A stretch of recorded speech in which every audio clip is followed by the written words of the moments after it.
Humans are weird. Would you like to hear a story about it?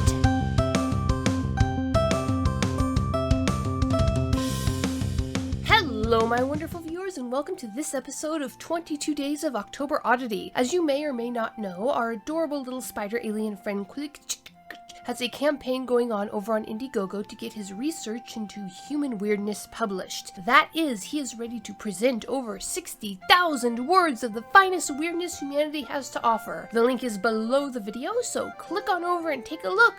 Buy a book. Now, on with the story. Humans Are Weird, High Five, an audio narration by Betty Adams. Are you very certain that you do not mind me lingering here? Twistender asked of his human companion. Nah, Corporal Bryant said absently. You just hang in there until we get these last sensors in. Agreed, Twistender replied. He shifted a few of his gripping appendages on the warm skin of the human's back and carefully shifted the protection of the shirts that protected them both so that it lay easier over them. The scientist was acutely aware of the fact that his seeking shelter here left a large swath of the human's soft abdomen with only the thin protection of the t-shirt and a thin band of waist with not even that. Twistender rubbed his main gripping appendages together in guilt as he felt this solidified precipitation. What mad scientist could have postulated such a thing? Continued to strike the shirt above him. It stung a bit, even through the protection of the human's clothing, and Twistender shuddered at the memory of those horrible moments of pain before his companion had rushed to his side and sheltered him with his own body.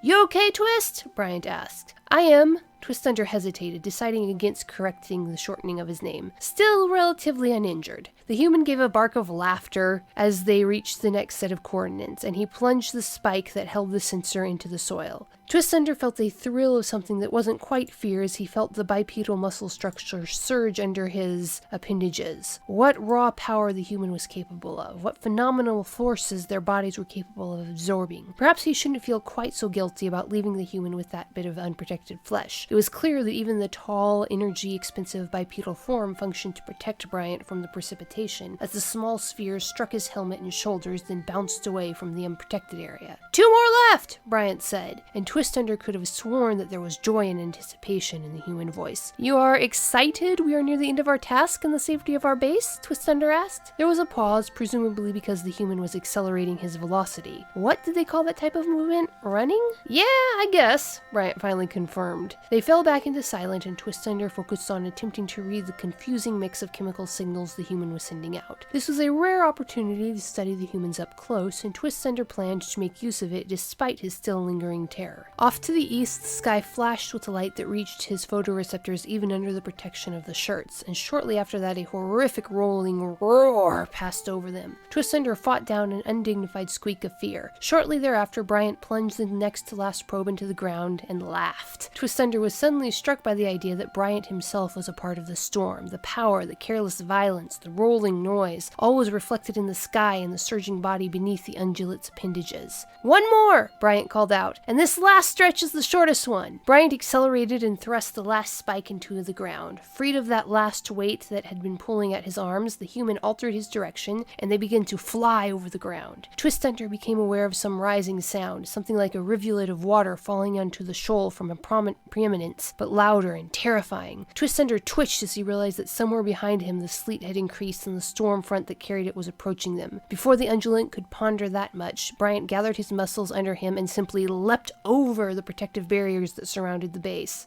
Oh, security will not be pleased, Twistender gasped. Bryant laughed and charged the front doors of the base. They opened for him, and they passed through. Bryant decelerated violently and stopped in the center of the entryway. Woo! Bryant let out a sound that the xenopsychologist would no doubt be analyzing for cycles to come. Bryant began moving around lightly, probably to allow his muscles to cool down without damage from his exertion, and Twistender shoved a significant portion of himself out of the neck of the shirt in order to observe what was going on. The base's other human occupant was approaching them with a first aid kit. Did you finish the mission? The other human asked. Oh yeah, Bryant crowed. High five, mate. Twistender held on in shock as the humans raised opposing arms and swung them together with the same force that Bryant had driven the probes into the ground. The hands connected with a jar of force that traveled throughout Bryant's body. You ready to get down, Twist? Bryant asked. Quite ready.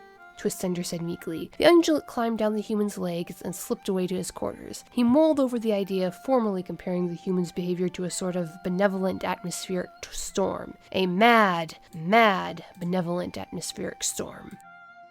And that is our dose of daily weirdness for today. If you found that you like what you heard, wander on over to Indiegogo and purchase a copy of Humans Are Weird. I have the data. The link is below. If you don't want to purchase the book or find you can't at the moment, share this around if you think it's worth sharing. Hit up Facebook, Tumblr, whoever. Hit that like button, hit subscribe, and I will see you in the next chapter.